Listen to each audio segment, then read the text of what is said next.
Rockefeller, how it happened in these discussions? I met Rockefeller through a female attorney I knew who called me up one day and said, one of the Rockefellers would like to meet you. I had made a video called Mad as Hell, and he'd seen the video and wanted to meet me and knew I was running for governor of Nevada. So sure, I'd love to meet him. And I met him and I liked him, and he was a very, very smart man. And we used to talk and share ideas and thoughts. And he's the one who told me 11 months before 9/11 ever happened that there was going to be an event. Never told me what the event was going to be, but there was going to be an event, and out of that event, we would invade Afghanistan to run pipelines from the Caspian Sea. We were going to invade Iraq, you know, to take over the oil fields, establish a base in the Middle East, and make it all part of the New World Order. And we'd go after Chavez in Venezuela. And sure enough, later 9/11 happened, and I remember he was telling me how how you're gonna see soldiers looking in caves for people in Afghanistan and Pakistan and all these places, and there's gonna be this war on terror, of which there's no real enemy, and the whole thing is a giant hoax, you know, but it's a way for the government to take over the American people. He told you it was going to be a hoax. Oh yeah, oh yeah, there's no question. He says, there's going to be war on terror, and he's laughing. There's no... Aaron, you said that he was, and I think it's important, and I know this about the Rockefellers, from Dr. Dennis Cuddy and many others, who literally, he'll be 20 years old in a lunch line at college, and he'll say Rockefeller. And he hears, I mean, they're experts at recruiting and getting what they call players, and that clearly he was, I mean, I want to make it specific and just get you to reiterate what you said last night about you got 30% of the vote, you were having an effect, you made Mad as Hell, they knew that you'd started the Constitution Party, yeah. They knew that you were don't touch. Yeah, yes, that did happen. I was definitely being recruited, but it's more subtle than that. Well, in your words, just go through the process and then what you said. Well, what it is remember, we were friends, and we used to go to my house a lot, we'd have dinner, we'd talk, and he'd tell me about business investments, how you get involved in, you know, or they would help with this business investment or that business investment. And was I interested in joining the Council on Foreign Relations? You know, I would have to get a letter to join them, but was I interested in that? And, you know, just stuff, you know, leading you on. And I used to say to him that I never really did that because that wasn't where I was coming from. And as much as I like you, Nick, you know, your ways and my ways, we're on the opposite side of the fence.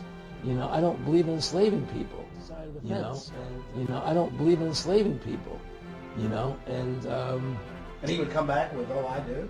Well, it would be more like, you know. It's better for them. Well, it's more like, you know, how do I put it? It was like, what do you care about them? What do you care about those people? What difference does it make to you? Take care of your own life.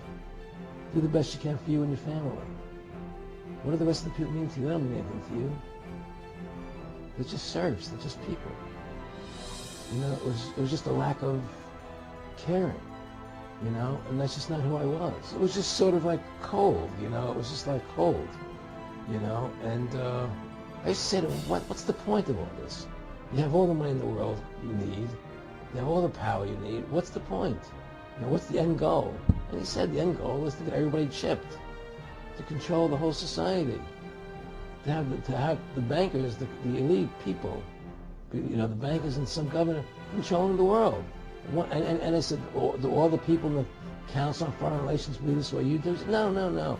You know, most of them believe they're doing it right. Well, my friendship with Nick Rockefeller was one where we expressed ideas to each other and thoughts and philosophies, and he wanted me to become part of what they were doing, and for me to become a member of the CFR, and offered various business opportunities for me to get involved in, and for me to not take up the fight or the battle that I've been taking up in the past. You know, to drop that idea, because what was the point of my fighting for the people?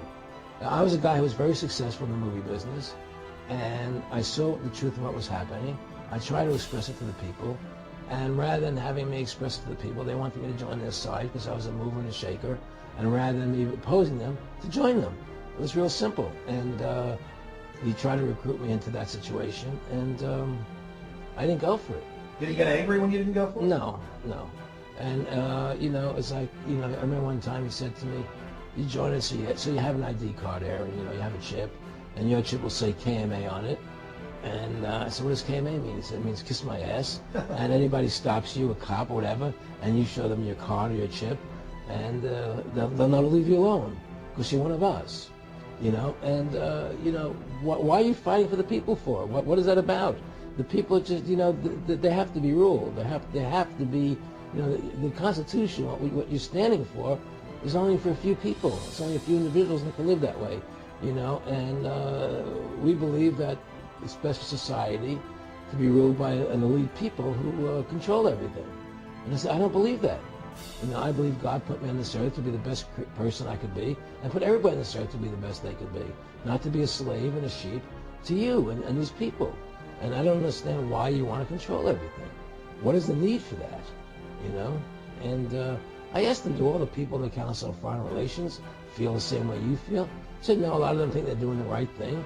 They think that socialism is the best way to go. They think that, you know, that they're doing the right thing. But the people at the top, they all know the truth of what's happening.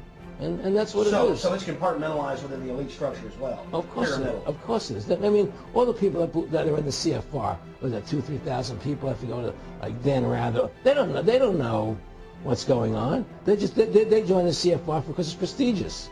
They think it's good for business, it's good for this. You know, they don't know what's really happening. You know, the evil that comes out of it, that's emanating out of it. You know, and to me, you know, the biggest evil is what's happening right now, because what happened on 9/11. I mean, Nick and I discussed many things. One of the things we discussed, or he brought up in conversation, was reducing world population, and felt that there were too many people in the world. In a way, I agree, there are too many people in the world, but I don't think I have the authority to say who's going to die and who's not going to die, you know. But they felt that they wanted to reduce world population, and he felt that it should be reduced by half. He even mentioned to me once they were having a real problem trying to solve the Israel problem. Did you ever talk to Nick Rockefeller after he told you all this and then 9/11 took place? No. But he did. I told you. He told me that you're going to see men running around caves looking for Osama bin Laden. You know, you're going to see men looking for, you know, these guys, and they're going to be, you know. They told you it was all going to be bull. It's a phony. The whole thing is a fake. It's a fraud. Was he laughing, or was he just coldly saying this? No, it was more laughing, cynical, laughing. You know, it was more like, how stupid everybody is. How stupid everybody. 日本人の 99.99% が知らないこと。金のショー。こんにちは、ひろりです。今回はいよいよ世界の大きな問題をご紹介していきます。皆様はお金を誰が作っているかご存知ですか？そしてそれが戦争に深く関わっていることもご存知でしょうか？言うまでもないことですが、戦争は悲劇以外の何物でもありません。شو اسمك عمو؟ انت وين ابوك؟ وين مات؟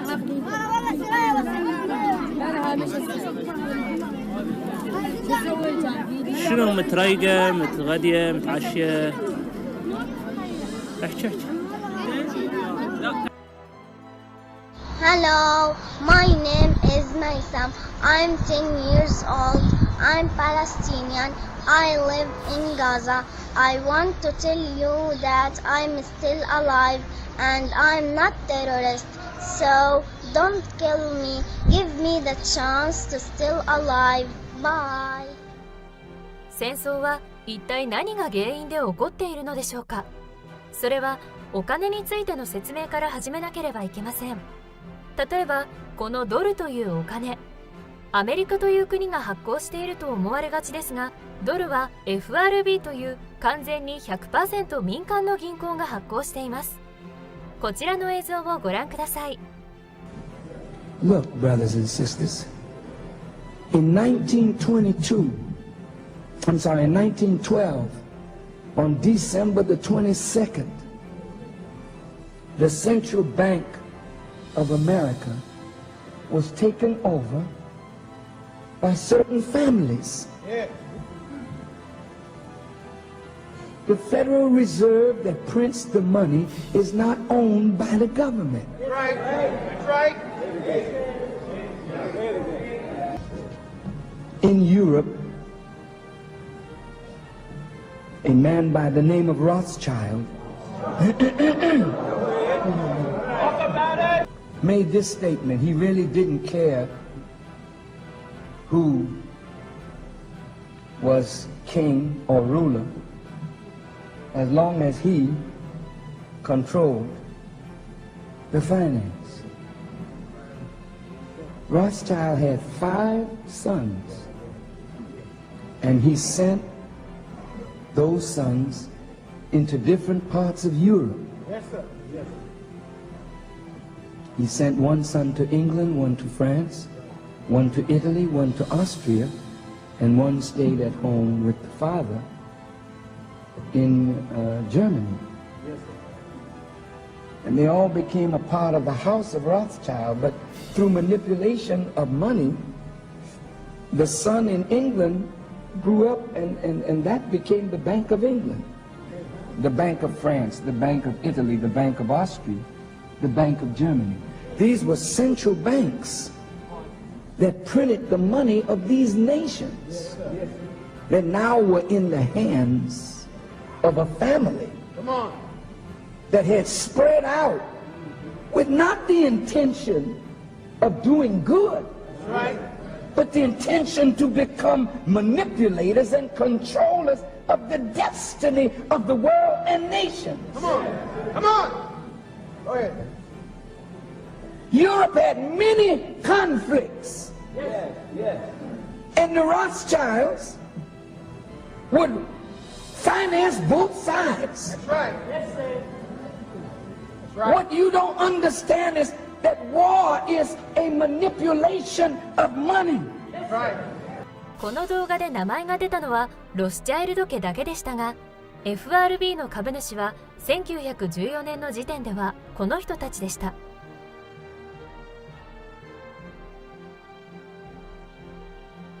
現在 FRB の株主は完全非公開になっていますが、彼らが株を手放していなければ今もこれは変わらないでしょう。そして問題点ですが、お金はまず FRB が発行し、それを普通の銀行や政府に貸し付けます。政府はそのお金で国家運営を行いますが、 FRB からお金を貸し付けられているので、毎年とんでもない額の利子を FRB に返済しています。そしてそれは当然国民の税金から支払っており、もしドルを国が発行し余計な利子を払う必要がなくなれば、アメリカ国民は税金の 40% を払う必要がないとも言われています。これらの件は大学の教授でも知らない方は多いですが、一部気づいた市民はブチギレています。 Bob, this is powerful, isn't it?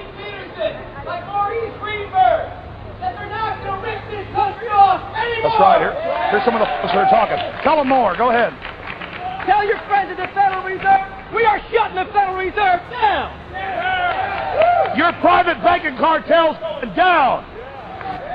Because all we've been doing with our tax money since 1913 is lining your fat pockets.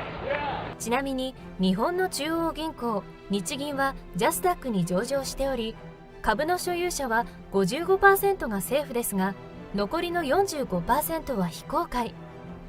55% を政府が握っている分、アメリカよりはマシですが、これも社会科の先生ですらほとんど知らないことでしょう。当然この仕組みは FRB の株主たちにとんでもない富をもたらしており、1974年にロックフェラー家の一人ネルソン・ロックフェラーが公開した資産はなんと6400億ドル、約70兆円でした。これは現在の日本の税収の倍近い金額です。そしてその後も彼らは世界中の中央銀行を自分の支配下に置いていきました。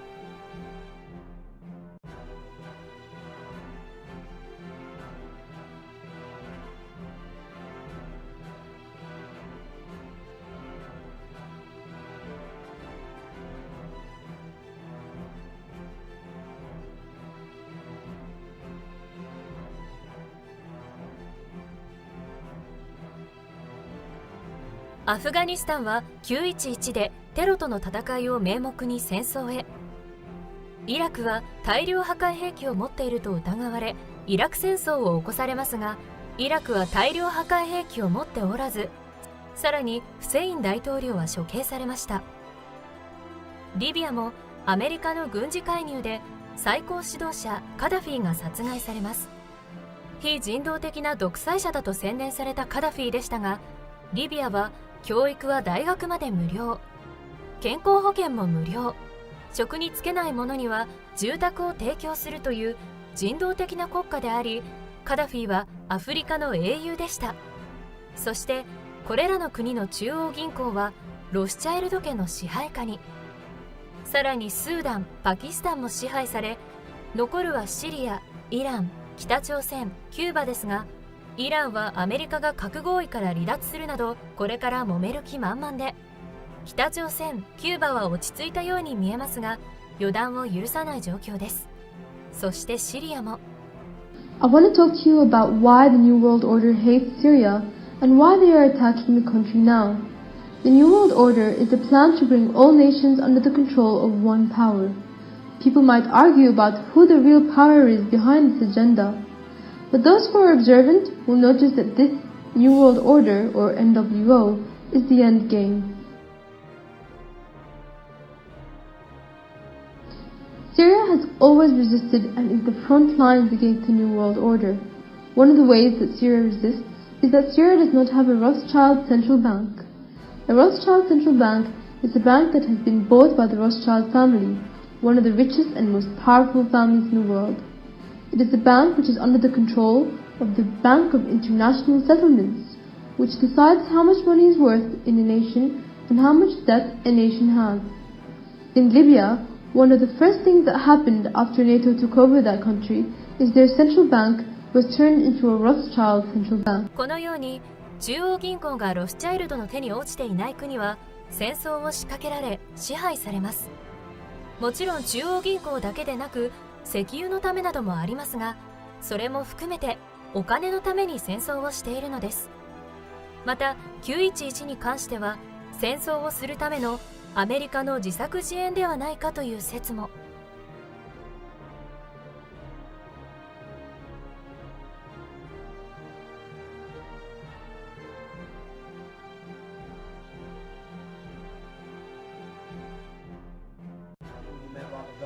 How it happened in these discussions?